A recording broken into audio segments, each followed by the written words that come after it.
பொதுவாக அனிமையை தமிழ் டப்பிங்ல பார்க்கும்போது என்னடா பண்ணி வச்சிருக்கீங்கன்ற மாதிரி தான் இருக்கும். அப்படி தமிழ் டப்பிங் சொதப்புறதுக்கான காரணம் பல இருக்கு. அதையெல்லாம் ஒரு வீடியோல டீட்டெயிலா சொல்றேன். பட் ஒரு சில இடத்துல டப்பிங் ஆர்டிஸ்ட் மேல தப்பு இருந்தாலும் பெரிய வேலையா பார்த்துட்டு போறதுல ரெண்டு பேருக்கு தான் முக்கிய பங்கு இருக்கு. ஒன்னு ஸ்கிரிப்ட் ரைட்டர், இன்னொரு பக்கம் டப்பிங் டைரக்டர், அதாவது கேஸ்டிங் டைரக்டர். யார் யார் எந்த கேரக்டருக்கு டப் பண்ணணும்ன்றத தீர்மானிக்கிறவங்க. அண்ட் இந்த வீடியோல ஒருவேளை நான் கேஸ்டிங் டைரக்டரா இருந்தா யார் யாரெல்லாம் டீமன் ஸ்லேயர் கேரக்டர்ஸ்க்கு வாய்ஸ் ஓவர் பண்ண விட்டுருப்பேன்றதான் பார்க்க போறோம். நான் என் தனிப்பட்ட கருத்துக்குள்ள தலையோட தயாரா இருங்க. Welcome to echo point.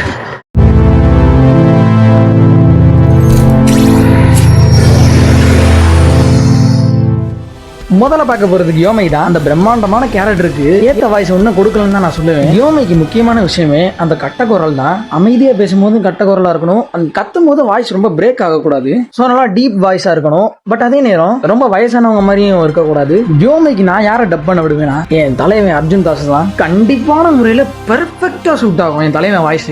யோசிச்சு பாருங்க, இன்ஃபினிட்டி கேஸ்டில் படத்துல யோமையோட வாய்ஸ் அர்ஜுன் தாஸ் தான் கொடுத்திருக்காருன்னு கேட்கும் போது எப்படி இருக்கும். ஏங்க என் குரலுக்கே இப்படி வருதுன்னா அந்த மனுஷன் வாய்ஸ்க்கு எப்படி வரும்னு யோசிச்சு பாத்தீங்களா? கொடூரமா வருங்க. யோமிக்கு அர்ஜுன் தாஸ் தான் பெர்ஃபெக்ட் வாய்ஸ் ஆக்டர். மோராவா அவருக்கு டப்பிங் எக்ஸ்பீரியன்ஸும் அதிகமாவே இருக்கு. அண்ட் அந்த கேரக்டரோட டெப்த் அவருக்கு எக்ஸ்பிளைன் பண்ணோம்னா கண்டிப்பா அவர் பெர்ஃபெக்டா ஷூட் ஆவார் யோமை கேரக்டருக்கு. ஸோ அந்த படம் வரதுக்குள்ளாட்டி இந்த வீடியோவை தமிழ் டப்பிங் டீம் கண்ணில் படம் வரை ஷேர் செய்யவும்.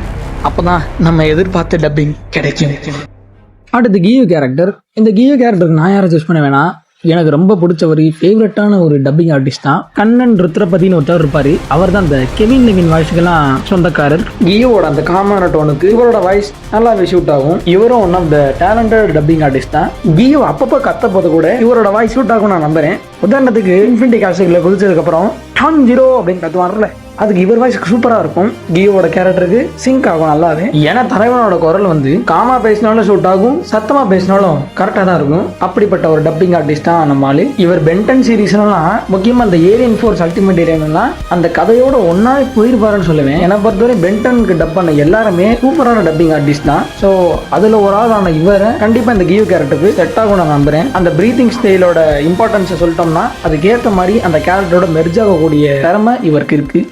அடுத்ததா எந்த கேரக்டர் நுழைக்கலான்னு என் தலைக்குள்ள தபலா வாசிச்சுக்கிட்டு இருந்த போது தான் கை காக்க மாட்டினாப்ல மண்டைக்குள்ள தான் நிக்கிறான் பாருங்க சிரிச்சுக்கிட்டு. இந்த டவரா வாயனை தான் எனக்கு சுத்தமா பிடிக்காது.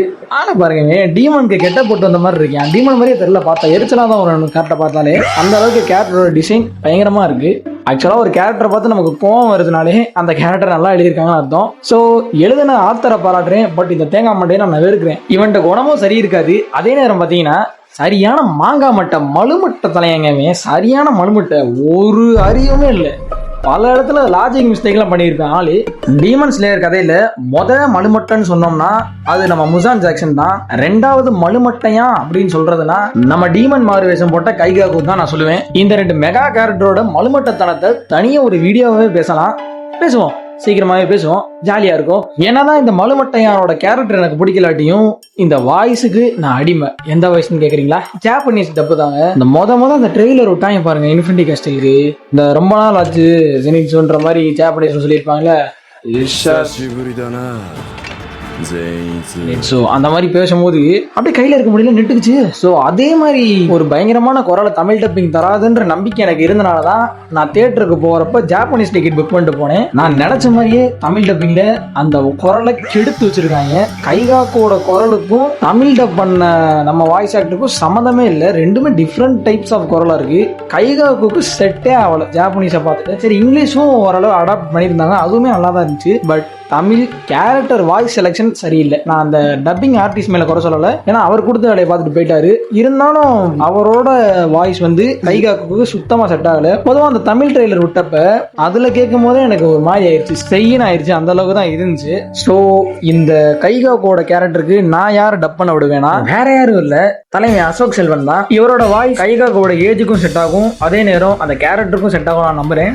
அந்த கூட்டத்தால போறது இந்த ரொம்ப நாள் கழிச்சு சந்திக்கிறோம் போல ஜெனிட்சு அப்படின்ற பொண்ணான வார்த்தைகளை இவர் வாயிலிருந்து வந்தா எப்படி இருக்கும்னு யோசிச்சு பார்த்தேன். எனக்கு நல்லா தான் இருந்துச்சு. பட் உங்களுக்கு எப்படி இருக்குன்றது எனக்கு தெரியல. என்ன நினைக்கிறீங்கன்றதை சொல்லிட்டு போங்க. ஆனா என்னதான் இருந்தாலும் கைகாக்குக்கு தமிழ் வாய்ஸ் ஓவர் செட் ஆகல. அந்த வாய்ஸ் செலெக்ஷன் நல்லாவே இல்லை. ஒருவேளை அனிமி மேனியா கண்ணனோட வாழ்க்கையில நடந்த விபரீதம் மாதிரி என் வாழ்க்கையிலையும் ஜாப்பனீஸ் டிக்கெட் கிடைக்காம தமிழ் டப்பிங்ல டிக்கெட் கிடைச்சிருந்துச்சுன்னா இதோ நிக்கிறாரே இந்த சாத்தான் வேஷம் போட்ட சகோதரரை வெறுக்கிறதுக்கான காரணங்கள் எண்ணிலடங்கா மடங்கு போயிருக்கும். யோசிச்சு பாருங்க, 200 ரூபா கொடுத்து தேட்டருக்குள்ள போய் உட்காந்து கைகாக்கோட வாய்ஸ் கழுவி ஊத்துற மாதிரி என் காதுக்குள்ள விழுக்கும் போது இந்த கள்ளங்கமடம் இல்லாத என் மனசு என்ன ஆகும்னு யோசிச்சு பாத்தீங்களா? ஐயோ ஜோரோ, இந்த மலுமட்டையான பத்தி பேசிக்கிட்டு இருக்கும்போது நீ ஏன் நடுவில் வந்த? ஓ, தெரிஞ்ச விஷயம் தான், வழி தவறி வந்திருப்பியே. சரி, ரொம்ப நேரம் நிக்காதா, தயவு செஞ்சு போயிரு. ஏன்னா உங்க தமிழ் டப்பிங்க்கு டீமன் ஸ்லேயர் தமிழ் டப்பிங் எவ்வளவு பரவாயில்ல. என் வாயில இருக்க வன்மத்தெல்லாம் கக்குறதுக்கு முன்னாடி தயவு செஞ்சு கிளம்பிடு. நீ கிளம்ப மாட்டேன் ஏமா நாக்கிமே தட்டி விடுமா அதை.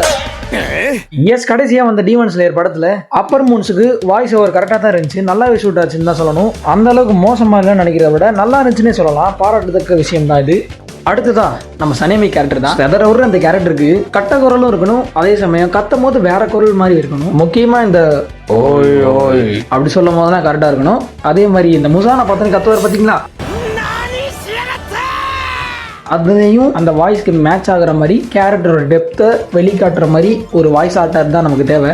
சனேமிக்கு ஏற்ற கரெக்டான வாய்ஸ் ஆக்டரே காணும். தவறான கேரக்டர் போட்டா போயிருமேடா மானோன்ற நிலைமையில இருந்த போதுதான் எனக்கு டப்பிங்ல ஜெகஜால கில்லாடியான நம்ம ஜெனின் ஃபேன் கிளப் மாட்டினாப்புல மண்டைக்குள்ள அமைதியா பேசும்போது சனேமியோட கேரக்டருக்கு மேட்ச் ஆகும் அவரோட குரல். அதே மாதிரி கத்தி பேசும்போதும் அந்த வாய்ஸ் மாடுலேஷன்லாம் கிட்டத்தட்ட சனேமி மாதிரி கொண்டு வந்துடலாம். ஸோ இவருக்கு எக்ஸ்பீரியன்ஸ் அதிகமாகவே இருக்கு டப்பிங்கில். அடியாஸ் காய்ஸ், நான் சனேமிக்கு இவரை தான் டப் பண்ண விடுவேன் தமிழில். அவன் நல்லவன் தான். வெரி வெல் தென், எக்கோட்ரிக்ஸோட சார்ஜ் கம்மியாகிட்டே வருது, என்ன நேரம் வேணாலும் அதை நின்றும். ஸோ இந்த சீரிஸ் பிடிச்சிருந்துச்சுன்னா சொல்லுங்க, கண்டினியூ பண்ணலாம். இல்லாட்டி பரவாயில்ல விடுங்க, கண்டினியூ பண்ணலாம். ஏன்னா எப்படி பார்த்தாலும் நான் கண்டினியூ பண்ணிடுவேன். ஏன்னா எனக்கு இந்த சீரிஸ் ரொம்ப பிடிச்சி போயிருக்கு. நீ பண்ணுற காமெடிக்கெல்லாம் அந்த பின்னாடி நிற்கிறதுலாம் சிரிப்பான், நான்லாம் சிரிக்க மாட்டேன் தெரியுமா. அண்ட் தமிழ் டப்பிங் ஏன் சொதப்புது, அதுக்கான காரணம் என்ன, இதை சரி பண்றதுக்கான என்ன வழிலாம் இருக்குன்றத ஒரு வீடியோல தெளிவா சொல்ல போறேன். அதை ஜாலியா என்ஜாய் பண்ணுங்க. அண்ட் உங்களுக்கு ஏன் மண்டையில ஓடின எக்கோஸ் மாதிரி இந்த கேரக்டருக்கு இவர் டப் பண்ணிருக்கலாமேன்ற எக்கோஸ் இருந்துச்சுன்னா கமெண்ட் செக்ஷன்ல கூட்டிட்டு போங்க. அதை தெரிஞ்சுக்கிறோன்ற ஆர்வத்துல இங்க இருந்து விடை பெறுகிறேன். மை டியர் எக்கோ ரியலம் சொசைட்டி சேர்ந்த மகா ஜனங்களே.